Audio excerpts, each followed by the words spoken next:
au week-end. Good Morning Business. Le débat. Oui, il faudra patienter, il faudra attendre Christine Lagarde qui a donné rendez-vous en décembre. Ah oui, mais c'est très très nouveau ce qui se passe. D'abord, vous prenez les 19 gouverneurs et les 6 membres du directoire, ils sont unanimes pour dire qu'il faut réviser tous les outils. Et alors, ce qui est très nouveau, c'est que c'est la première fois dans l'histoire de la BCE qu'on fait de la super forward guidance. C'est-à-dire que là, on ne vous dit pas nous serons vigilants, machin. Non, je viens le 10 décembre avec les données macroéconomiques actualisées et là, je vous fais des annonces. Je vais renforcer les dispositifs existants. Alors maintenant, tout le monde spécule sur qu'est-ce que pourrait faire Christine Lagarde de plus. Ce qui tient la corde, c'est que on va probablement ajouter 500 milliards d'euros supplémentaires dans ce qu'on appelle le PEPP. C'est-à-dire le programme de rachat d'actifs mis en place au mois de mars exclusivement en raison de la pandémie. Vous savez, on commence en fait ce PEPP à 750 milliards, on rajoute 600 milliards en juin, on monte à 1350, on va probablement monter à 1850 et en même temps que l'enveloppe grossirait, eh bien, le calendrier de ce programme de rachat d'actifs serait étendu. Il doit en théorie s'arrêter en juin 2021 et là tout le monde s'attend à ce qu'il soit dans la politique monétaire, le programme classique d'achat d'actifs, le normal, le hors pandémie, calibré à 20 milliards par mois, on se dit que on pourrait mettre un peu plus, et puis peut-être également changer encore une fois les conditions de ce qu'on appelle les TLTRO. Les TLTRO, ce sont des prêts accordés aux banques à des taux particulièrement attractifs.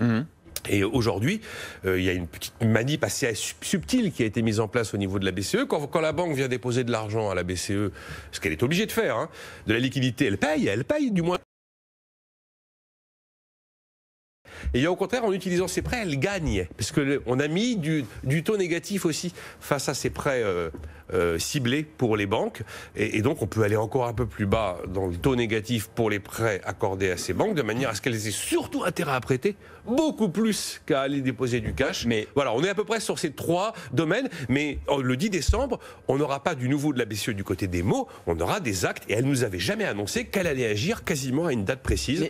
C'est assez nouveau comme méthode. C'est vrai, mais vous voyez Nicolas, ces liquidités qui pleuvent, je discutais avec une des grandes banquières de la place très récemment, elle me disait notre problème c'est qu'on prête mais que les entreprises ne décachent pas. D'ailleurs on le voit pour les PGE, les 2 tiers des prêts ne sont pas décachés. Elle me dit et moi en tant que banquière je vais effectivement mettre tout cet argent à la Banque centrale où je suis servi en taux négatif. Oui. Donc je suis desservi justement. Je suis desservi en taux négatif. Donc du coup, Jean-Marc, on attend Lagarde et les mesures concrètes dont parle Nicolas. Mais pourquoi faire ? Oui, je suis assez d'accord avec vous. Je pense que tout ça est assez vain. Je suis toujours très surpris, et ce n'est pas une critique de Nicolas, de l'intérêt que l'on porte à toutes ces déclarations de la Banque centrale. Après tout, Madame Lagarde, je la critique assez pour de temps en temps dire, écoutez, elle fait son métier, mais elle ne peut pas aller au-delà de son métier. Si elle peut pas, il y a au-delà. Elle peut pas créer de la richesse. C'est pas. Et je suis assez frappé de ces analyses, encore une fois, d'une société qui est de plus en plus une société en alchimie et en aumône. C'est-à-dire, on tend la main et on considère qu'effectivement, c'est en fabriquant de la monnaie et en compensant l'absence de travail par cette monnaie fabriquée qu'on va résoudre les problèmes de la société. Mais je crois que c'est totalement à côté de la réalité et je pense que c'est dangereux de trop compter sur la Banque centrale parce que ce qui crée la richesse, c'est effectivement c'est des entreprises, c'est des entrepreneurs, c'est comme le disait votre banquière, c'est des gens qui vont voir les banquiers en disant j'emprunte pour créer de l'activité et c'est pas Madame Lagarde qui va faire ça. Et donc je pense que ce qu'il y a de dangereux dans toutes ces attentes vis-à-vis de la Banque centrale, c'est à la fois une vision un peu en gourou, il y a quelqu'un qui détient un pouvoir magique, c'est l'argent, tout est magique, l'argent est magique, les résultats de l'argent sont magiques, etc.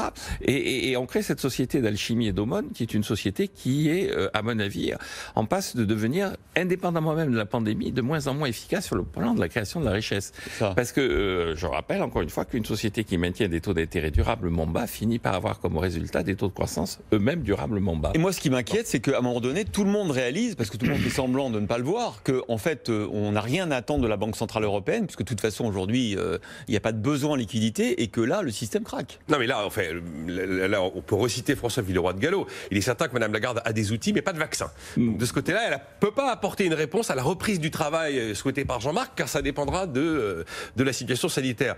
On est d'accord, elle a dépensé 617 milliards sur les 1350. Il en reste encore 600. Ah oui. Pourquoi en rajouter 500?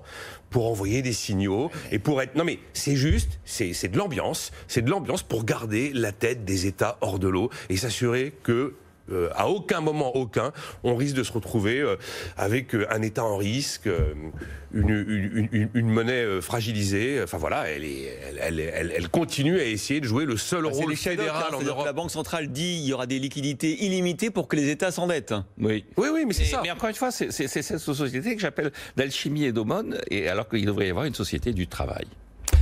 Merci, la messieurs. crainte, c'est les taux. Hein. Allez, la crainte, c'est les taux qui remontent. On va remonteraient. prendre un peu de hauteur. On va aller dans l'espace avec Daniel Neuschenwander, le directeur du transport spatial de l'Agence spatiale européenne.